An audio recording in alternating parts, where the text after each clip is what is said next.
Olá, boa noite. Estamos começando o TBC Debate em busca do argumento perfeito, contando sempre com a sua audiência, com a sua participação, por meio do YouTube da TV Brasil Central, que tá bombando. Tema de hoje, mais uma vez, é polêmico, é atual, diz respeito diretamente às eleições que vão acontecer no dia 30 de outubro. Guerra Santa, vale tudo, absolutamente tudo pelo voto dos cristãos? Comigo, dois notáveis especialistas com posições diferentes. Mas antes de anunciá-los, é muito importante dizer que no nosso programa brigam as ideias e não as pessoas. Portanto, desarme-se, está no ar a partir de agora o TBC Debate.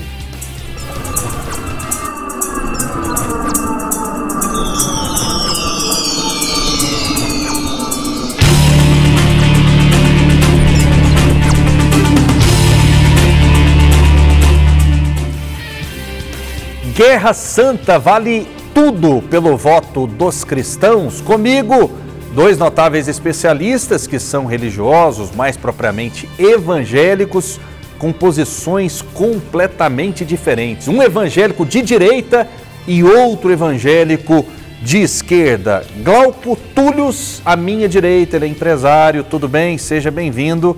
Portanto, ele é o evangélico de direita. Boa noite.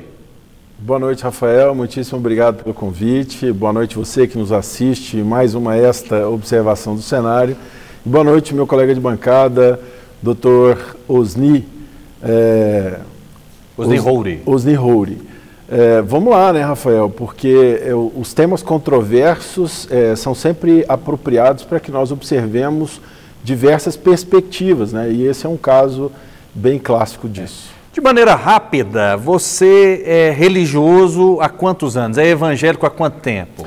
Eu tenho alguma reticência em dizer sobre se sou ou não religioso, porque quando nós observamos a história de Jesus, por exemplo, nós sabemos que quem matou Jesus foram os religiosos. Então eu digo que nós temos que ter, na realidade, o Cristo em nós, não é?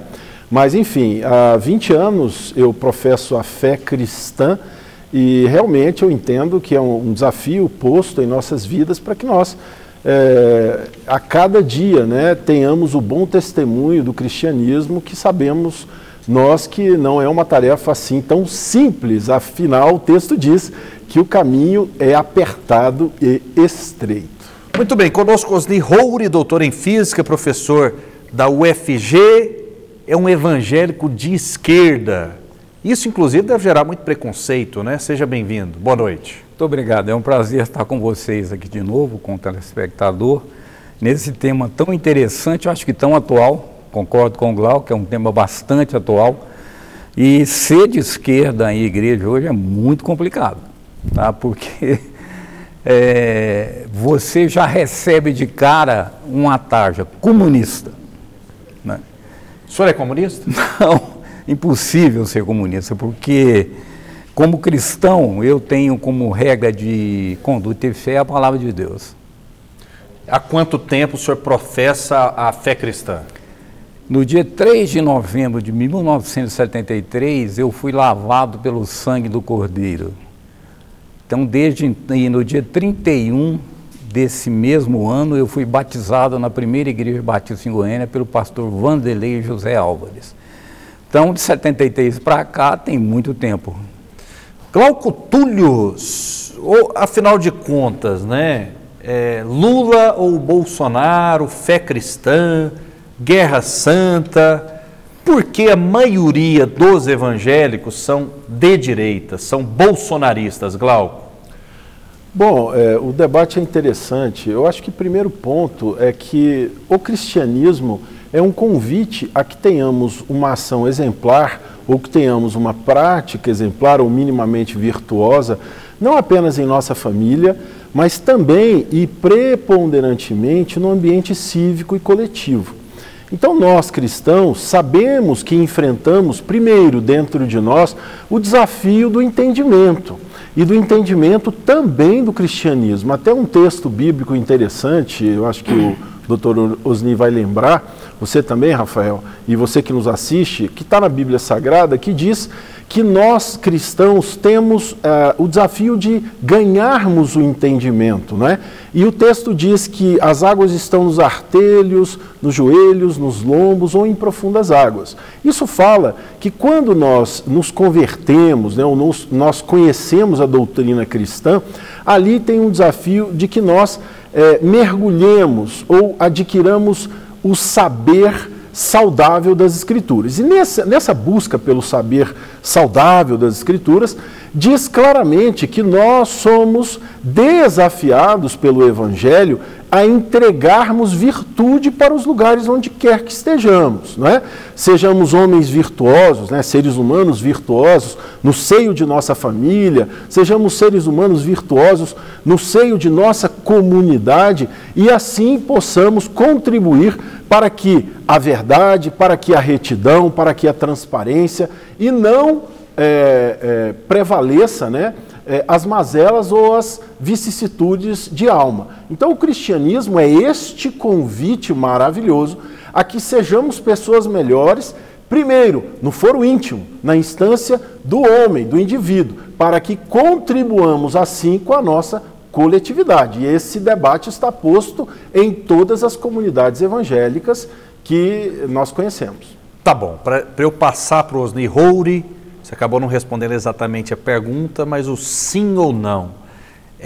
O evangelho, o evangelho, o cristianismo, ele está mais à direita, no espectro político, ou à esquerda? Eu posso dizer que quando o cristão se debruça, por exemplo, na história do socialismo, comunismo ou progressismo, como quiser, e percebe o rastro de mais de 100 milhões de mortos em todas as nações onde quer que eles passaram, o cristão desperto percebe que esse tipo de pensamento ou mentalidade da esquerda não é capaz de entregar uma nação reta, proba, transparente, então honesta tá mais à direita, e democrática. Está mais à direita, na sua visão? Você pode dizer direita, mas eu prefiro o termo conservador. Conservador, porque nós chegamos até o lugar onde chegamos, porque nós fomos melhorando a civilização e assim aqui estamos. Ok, concordo, Osni Roure. O cristianismo está à direita ou à esquerda no espectro político? O cristianismo não está nem à esquerda nem à direita. Nem à esquerda nem à direita, porque tanto a esquerda como a direita têm suas mazelas. Eu acho que o que tem que nortear o cristão é a palavra de Deus. E o que ela diz a respeito das coisas. Por exemplo, uma coisa para mim que é muito importante é o Sermão do Monte. O Sermão do Monte, para mim, Jesus ensina qual é o caráter do cristão. E ele diz, olha, se a sua justiça não exceder a justiça dos escribas e fariseus, você está ferrado. Qual que era a justiça dos escribas e fariseus? A lei. E Jesus fala, não, você tem que ir além da lei. Então o cristão tem que ir além da lei. O cristão não pode concordar nem com a coisa de esquerda errada, nem com a coisa da direita errada. Porque todos os dois têm mazelas. O Hitler, pelo que eu sei, não era de esquerda. O Mussolini não era de esquerda. A ditadura que houve no Brasil, que começou em 64, não era de esquerda. As ditaduras que houveram na América Latina toda, nessa época, eram todas de direita. E foi um rastro de ódio, de destruição. Então eu não posso colocar a Bíblia nem como de direita, nem como de esquerda. A Bíblia é um livro para que eu me oriente por ela. Eu tenho que me orientar por ela. Eu não posso, por exemplo, ter ódio no coração. Não posso de maneira alguma. Não posso te odiar. Eu não posso desejar a sua morte ou a morte de alguém, porque Jesus fala no Sermão do Monte, que se eu desejar a morte de alguém, eu já a matei. Então, se tem ódio, Deus não está na história, nem na esquerda, nem na direita. Quem é mais cristão, na sua visão, Bolsonaro ou Lula? Olha, eu conheço se identifica mais com o cristianismo. Bom, eu sei de algumas coisas, tanto do Lula quanto do Bolsonaro. Por exemplo, o Bolsonaro na primeira eleição, ele fingiu que se batizou no Jordão, para dizer que era evangélico. Como assim? Uai, você não lembra não que aquele pastor que está preso batizou ele no Jordão? Mas por que foi fingimento? Porque foi fingimento, porque o que é o batismo para nós que somos protestantes? É a porta de entrada da igreja. Quando você se batiza, você está entrando para uma igreja. Entrando para a igreja ou para o cristianismo? Para a igreja, tá? O cristianismo, ele já disse que é porque ele é católico. Ele já falou que é católico. Então, por que ele foi fazer o batismo protestante? Para que isso? Ele não precisava disso. Inclusive, o pastor que o batizou está preso por corrupção. Certo? Agora, o que eu acredito é numa coisa importantíssima, é na liberdade religiosa. Isso eu defendo, de qualquer religião. Eu não acho que um governo tem que ser cristão. Eu acho que um governo tem que ser reto.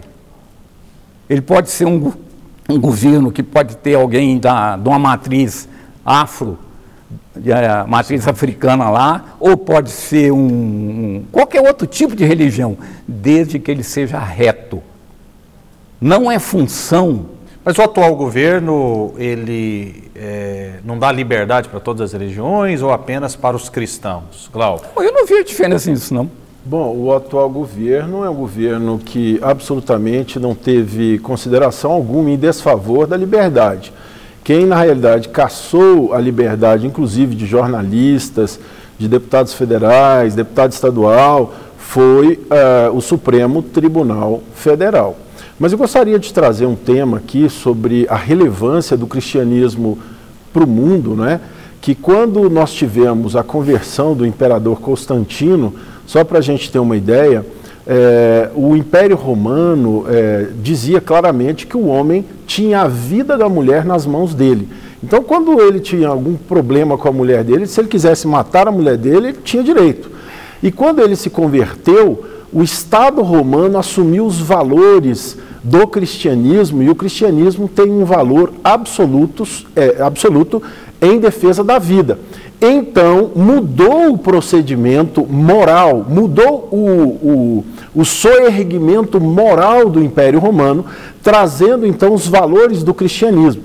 Então, quando nós falamos que religião ou política não se mistura, na realidade, o entendimento do cristianismo trouxe para a humanidade uma nova forma de encarar a vida, inclusive trazendo valores a ponto do homem se estabelecer com um nível moral tão diferente do estado bélico, né, que valorizava a resolução dos problemas pelo caminho do belicismo, ou seja, você podia entrar em vias de fato.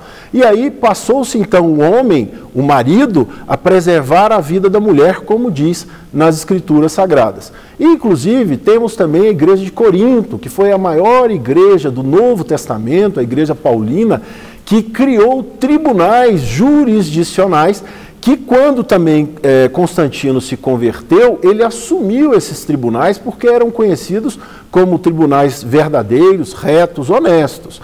Então é muito importante a gente perceber que no cristianismo a gente tem problema, como disse o meu colega de bancada Usni, é verdade, temos problema porque temos várias pessoas que têm problema em compreender o evangelho mais aprofundado. Agora, existe um desafio posto em todos os cristãos, que é exatamente de crescer como indivíduo, né, reto, honesto, virtuoso, para que o lugar onde quer que estejamos, eu estou dizendo tanto na família quanto no ambiente coletivo, seja enriquecido pelo homem virtuoso, que essa é a grande busca. Pois não, doutor Osni. Bom, eu concordo que os valores cristãos transformaram o Ocidente, mas não foi a igreja. A igreja que o Constantino fez? Ele pegou a religião que havia na época, que era o culto a Diana, e fez uma mescla, inclusive adotando a partir daí que surge a igreja católica como nós conhecemos. O cristianismo, ele trata com pessoas, ele não trata com organização. O cristianismo é uma coisa pessoal. É obrigação sua levar essa forma de vida que você tem para que os outros vejam e digam, nossa, eu queria ter aquilo para mim. Mas, doutor Osni, o senhor concorda que em cada cristão existe uma bagagem de conhecimento? Sim. O texto bíblico, inclusive, nos Sim. desafia, né? Conhecereis a verdade e a verdade vos libertará.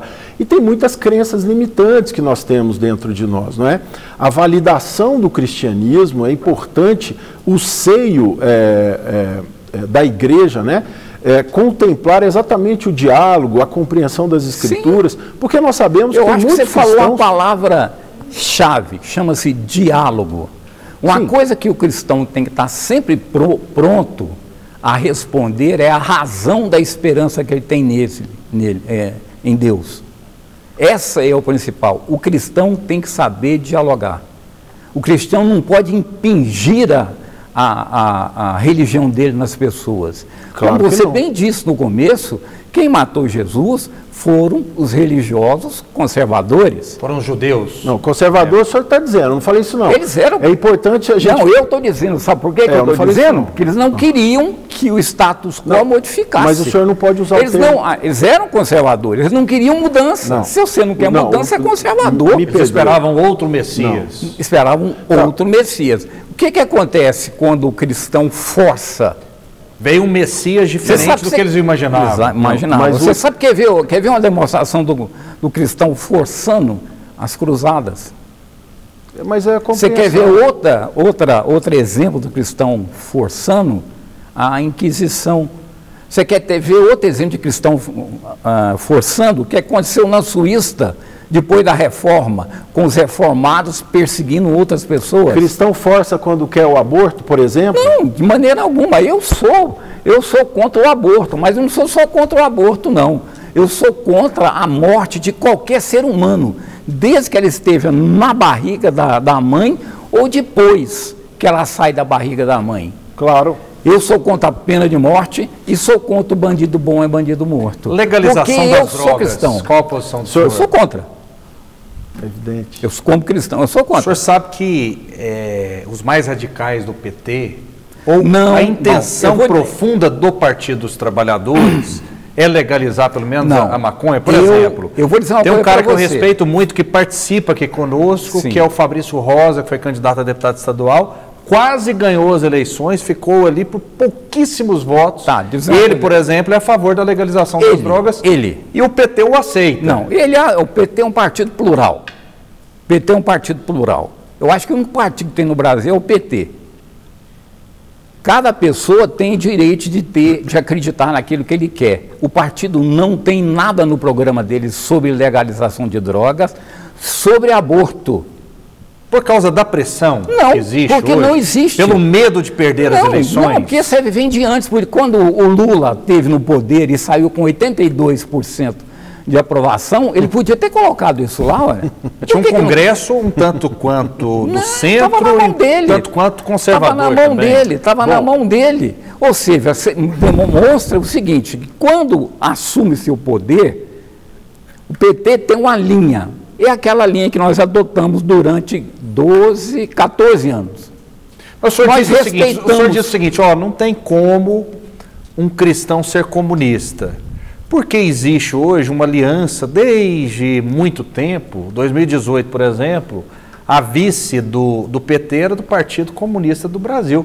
Não é incoerente, não é incompatível? A vice do PT? A Manoel Dávila, em 2018. Da eleição passada? Isso. Não, lógico que não. Não é incoerente? Não, porque não é uma igreja. Você tem um partido político, agora você querer transformar o partido político numa igreja... Se a gente tiver um vice, por exemplo... Ué, quem que é o vice do Lula agora? Geraldo Alckmin. Ele é o quê? De direita ou de esquerda? Em 2018 não era uma comunista? Sim, e agora? É um cara de quê? Agora é um cara de centro-esquerda. Não, talvez. ele é de direita. De direita. Ele é de direita. Aí eu já não fica dourando a pílula, ele é de direita. Agora o seguinte, que é interessante nisso... Essa é uma narrativa, porque tem gente que acha que ele é de centro, tem gente que acha que ele é de direita, bom, tem eu não gente que acha que é de esquerda. posso confirmar, mas dizem que ele é filiado ao Opus Dei. Eu não sei. Mas já me disseram isso. Eu teria que confirmar. Existe mesmo essa informação. Então, deixa eu terminar só meu raciocínio. Então, você nota o seguinte, que o PT é um partido que está aberto. Ele está aberto. Ele não tem problema em conversar com um cara de direita, nem com um cara de esquerda. Ele não tem problema, nem com um cara de centro. O PT não tem esse problema. O PT é um partido pragmático hoje? Pragmático em que sentido? De resultados. Os fins justificam os meios? Não. Não. Não, aí seria descer demais. Ok. Certo? Eu gostaria de fazer um comentário sobre o que o meu colega Osni relatou sobre a linha do PT. Bom, nós sabemos muito bem que o cristianismo estabelece claramente limites, inclusive na máxima que Jesus é o caminho, a verdade e a vida. Existe sim limites para que nós atuemos. Aí eu pergunto, ora, no governo do Molusco da Silva, são 8 anos, ele fez um governo de 8 anos, né? E nós tivemos no Brasil 240 mil invasões de terra. E ele claramente diz que o agro é fascista e o pessoal do MST, que ele tanto gosta, não é? Que teve aí 240 mil invasões de terra no governo dele, ele acha que é um movimento social. Aí eu te pergunto, ora, estamos afrontando o Estado de Direito, estamos afrontando a propriedade privada, estamos, quando valoriza-se o MST, afrontando a vida, afrontando a liberdade e afrontando a livre iniciativa, exatamente os pilares do Estado liberal clássico e conservador. E aí, nesse caso, eu entendo que a linha descrita por Osni do PT, para mim, me causa espécie. Um cristão que percebe esse tipo de atitude e ainda está umbreado com esta agremiação política, eu não compreendo que cristianismo é esse que se professa. Ora, quando se invade uma terra, Rafael, já viu como é que é uma invasão de terra? Você que é inteligente e está nos assistindo, você acha que eles chegam lá na porta da sua fazenda e te entregam flores? Tocam uma canção de ninar ou uma canção de amores? Eles chegam quebrando e destruindo tudo, matando as reses, inclusive botando fogo em tratores. Nós temos vários vídeos que demonstram esse tipo de atitude.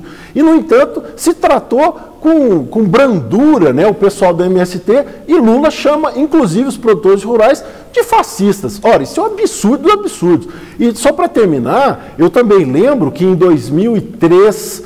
passou no Congresso o Estatuto do Desarmamento. Em 2004, a sociedade em polvorosa se posicionou em desfavor dessa atitude. Em 2005, o governo Lula chamou o plebiscito. E no plebiscito, a maioria expressiva da população, 63,9%, disse sim, queremos ter o direito de proteger a nossa vida e a nossa propriedade. O que aconteceu? O governo vigente, Molusco da Silva, simplesmente desconsiderou a vontade da maioria da população. Aí eu te pergunto, você que é inteligente que está nos assistindo, quando um governo vigente desconsidera a opinião da maioria da população, esse governo é democrata ou é ditador? Ou ditatorial? Você sabe a resposta. Deixa eu te então, fazer uma por conta pergunta. dessas práticas, eu realmente fico estupefato quando o cristão me diz que apoia uma agremiação política com essas práticas. Deixa eu fazer uma pergunta. Como é que você pode apoiar um candidato que permite a invasão de terras indígenas, que isso aí para mim não deixa ninguém vermelho? Você pode invadir uma fazenda, mas invadir terra indígena pode. Você pode lá matar a criança, estuprar a criança indígena. Você é fofoca, Osni. É fofoca. Matar jornalista, matar indigenista. Você acredita nisso, Osni? Pode. Mas quem matou? Foi o governo? Foi o governo. Foram pessoas ligadas a esse pessoal lá. Que isso, Osni? Ligadas a eles lá. E o que o governo fez? Absolutamente nada. Você está enganado. O mundo inteiro está estarrecido. O governo abriu investigação. Abre investigação. A hora que o delegado chega perto, ele troca o delegado. Que é isso que eles fazem. É só chegar perto demais da verdade, eles pegam o delegado, põem ele para fazer um curso lá na Europa. Então é um absurdo. As pessoas ficam escandalizadas porque o MST entra em terra que está improdutiva, que é terra que está em litígio, está improdutiva, mas não consegue ficar vermelho quando se invade a terra dos indígenas para tirar madeira. Agora estão acabando com os rios. Já agora, recentemente, eu li um artigo na Folha de São Paulo que lá no rio Tapajós, chegando no Xingu, já tem mercúrio nas águas, porque o governo não faz nada, porque aí pode. Aí eles são, aí eles são cristãos. Então quer dizer mas que você está cristianismo? Estou comparando. Compara 240 mil invasões de terra. Mais ainda, eu estou indo além. São pessoas que não podem se defender, que estão sendo caçadas na selva, em troca isso do não quê? É verdade. Do ouro. Isso não é verdade. Isso não é verdade. Os jornais todos estão mentindo. Não, esses jornais aí, isso não é jornal, isso é mídia militante. Sim, todos os jornais estão mentindo. Todos os jornais estão mentindo. Todos os jornais do mundo. Agora eu acho o seguinte... Não é só o jornal do Brasil, não. É todos os jornais do mundo estão mentindo. Isso é um absurdo. O Brasil dá aula ao mundo com relação à gestão do ativo ambiental, Osni. O Brasil dá aula ao mundo. Já deu, né? Já deu não. Já o senhor deu. Não tem as informações, eu passo. Na época do PT dava aula também? Dava. A regulamentação ambiental, ela foi estabelecida ao longo de vários governos. E hoje a regulamentação ambiental do Brasil, ela é exemplo para o mundo. E essa história aí, por exemplo, que o Osni está falando, as reservas indígenas estão postas em 14% do território nacional. Se você comparar o índio norte-americano e o índio brasileiro... Mas por que eu vou comparar o índio norte-americano? Eu posso concluir, meu querido? Sim, mas por que eu vou comparar com o índio norte-americano? Porque o que o americano fez com o índio americano foi um latrocínio, foi um genocídio. Então agora...